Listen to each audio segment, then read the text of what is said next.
സഹകരണ ബാങ്കിലെ അഴിമതി തുറന്നു പറഞ്ഞ യുവാവിനാണ് ക്രൂരമായ മർദ്ദനം ഏൽക്കേണ്ടി വന്നത്. ഒരു CPM നേതാവിൽ നിന്നും ക്രൂരമായി മർദ്ദനമേറ്റത് വലക്കാവ് സ്വദേശി രതീഷിനാണ്. അദ്ദേഹം ആശുപത്രിയിൽ ചികിത്സ തേടിയെന്നാണ് അറിയാൻ സാധിക്കുന്നത്. എന്നിരുന്നാൽ കൂടിയും ഇത്തരത്തിലുള്ളൊരു ഗുരുതരമായൊരു പ്രശ്നം ചൂണ്ടിക്കാട്ടിയ ഒരാൾക്ക് നേരെ ഇത്തരം ഒരു അതിക്രമം കൂടി ഉണ്ടാകുമ്പോൾ ഇവിടെ ഉണ്ടാകുന്ന ആഭ്യന്തര വകുപ്പിൻ്റെ വീഴ്ച, ഒരുപക്ഷെ പോലീസ് പോലും നോക്കുകുത്തിയായി നിൽക്കുന്ന ഒരു സാഹചര്യം, ഇതെല്ലാം തന്നെ നമ്മൾ ചൂണ്ടിക്കാട്ടേണ്ടതുണ്ട്. ഇത്തരത്തിലാണെങ്കിൽ ഇനി ഇത്തരം അഴിമതികൾ പുറത്തു കൊണ്ടുവരാൻ പോകുന്ന അല്ലെങ്കിൽ ഇത്തരം വിവരങ്ങൾ നൽകുന്നവർക്ക് നേരെ ഉണ്ടാകുന്ന ഒരു ആശങ്ക, അത് ഗുരുതരമായൊരു വിഷയം തന്നെയാണ്. എന്തായാലും ഇത് സംബന്ധിച്ചൊരു പ്രതികരണം കൂടി പുറത്തു വരുന്നുണ്ട്. അതിലേക്ക് കൂടി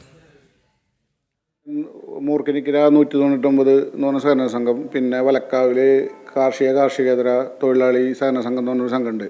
അപ്പോൾ അവിടെ 2 സ്ഥലത്ത് എൻ്റെ കൂട്ടുകാർക്ക് ചികിത്സയ്ക്കും അതുപോലെ തന്നെ ഒരാൾ ഗൾഫിലാണ്, അവിടുന്ന് ആൾ ഫണ്ട് നിക്ഷേപിച്ചിരുന്നതാണ്. ആ ഫണ്ട് കിട്ടാത്തതിനെ പറ്റി സോഷ്യൽ മീഡിയയിൽ അവർ തന്നിരുന്ന വോയിസും അതുപോലെ തന്നെ അവർ ഫേസ്ബുക്കിൽ ഷെയർ ചെയ്തിരുന്ന ഇതൊക്കെ നമ്മൾ ഇട്ട് സംസാരിക്കാറുണ്ട്. അപ്പോൾ അതിൻ്റെ വൈരാഗ്യത്തിൽ ഞാൻ ഇന്നലെ ജോലി കഴിഞ്ഞ് വരുമ്പോൾ കാറ് തടഞ്ഞ് എന്നെ കത്തി കൊണ്ട് കുത്താൻ നോക്കി. ഞാൻ എൻ്റെ കയ്യിലുണ്ടായിരുന്നൊരു മെഷർമെൻറ്റ് ടേപ്പിൻ്റെ അതുകൊണ്ട് ഞാൻ തട്ടി മാറ്റി, കത്തിയും ടേപ്പും കൂടി എൻ്റെ വണ്ടിയിൽ വീണു. അത് കഴിഞ്ഞ് അവരെൻ്റെ ചുണ്ടിൽ ഇരുമ്പ് പോലത്തെ ഒരു സാധനം കൊണ്ട് ഇടിച്ചു, തലയിൽ, ചെവി, മുഖത്തൊക്കെ ഇടിച്ചു, വയറിൽ, നെഞ്ഞത്തൊക്കെ ഇടിച്ച് എനിക്ക് തല കറങ്ങണ പോലെ ഞാൻ മരവിച്ച്. അത് കഴിഞ്ഞ് ഞാൻ എൻ്റെ സുഹൃത്തുക്കളെയും കൂട്ടിയിട്ട് ഹോസ്പിറ്റലിലേക്ക് വരുന്ന വഴിക്ക് ഛർദ്ദിച്ച് തലകറങ്ങി വണ്ടിയിൽ തന്നെ വീണ അവസ്ഥയുണ്ടായി. സാനു കെ സജീവ ഒരിക്കൽ കൂടി ചേർന്നുണ്ട്. സാനു, എന്തായാലും CPMൻ്റെ ഈ ഒരു നീക്കം, അതായത് സഹകരണ മേഖലകളിലെ അഴിമതികൾ പുറത്തു വരുമ്പോൾ അതിനെ പ്രതിരോധിക്കാൻ അക്രമ രാഷ്ട്രീയം തന്നെ തിരഞ്ഞെടുക്കുകയല്ലേ CPM?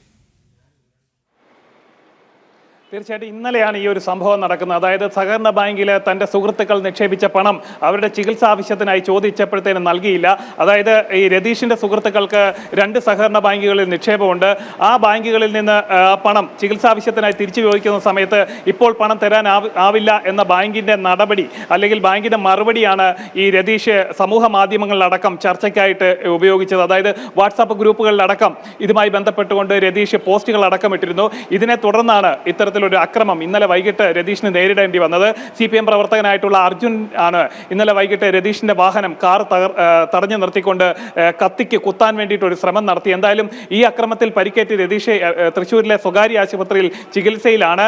മൂർക്കനിക്കരയിലെ സഹകരണ ബാങ്കുമായി ബന്ധപ്പെട്ടുകൊണ്ടാണ് രതീഷിന്റെ ആക്ഷേപം ഉണ്ടായിട്ടുള്ളത്. അതായത് ഇവിടുത്തെ സഹകരണ ബാങ്ക് തുടർച്ചയായിട്ട് സഹകരണ ബാങ്കുകൾ കേന്ദ്രീകരിച്ചുകൊണ്ട് നടക്കുന്ന അഴിമതികളെ കുറിച്ചായിരുന്നു രതീഷ് പ്രധാനമായിട്ടും ഈ വാട്സാപ്പ് ഗ്രൂപ്പിൽ ചർച്ച നടത്തിയത്. അതായത് ഈ സഹകരണ മേഖലയിൽ നടന്നുകൊണ്ടിരിക്കുന്ന അഴിമതി, അത് പാർട്ടി ഫണ്ടുകളിലേക്ക് ഈ പണം ഉപയോഗിക്കപ്പെടുന്നു എന്നടക്കമുള്ള കാര്യങ്ങൾ രതീഷ് വിമർശനമായിട്ട് ഈ വാട്സാപ്പ് ഗ്രൂപ്പിൽ ഉന്നയിച്ചതാണ് ഇത്തരത്തിലൊരു പ്രകോപനം ഉണ്ടാവാൻ കാരണമെന്നാണ് നമുക്ക് മനസ്സിലാക്കുന്നത്. എന്തായാലും നിലവിൽ രതീഷ് ആശുപത്രിയിൽ ചികിത്സയിലാണ്. ഇതുമായി ബന്ധപ്പെട്ടുകൊണ്ട് പോലീസിൽ പരാതി നൽകിയിട്ടുണ്ട്. ഒപ്പം തന്നെ ഈ പരാതിയിൽ ഇതുവരെ നടപടിയെടുക്കാൻ പോലീസ് തയ്യാറായിട്ടില്ലെന്നും രതീഷ് ആരോപിക്കുന്നുണ്ട്. വിഷ്ണു. ശരി, സാനു കെ സജീവാണ് വിശദമായ റിപ്പോർട്ടുകൾ നൽകിയത്.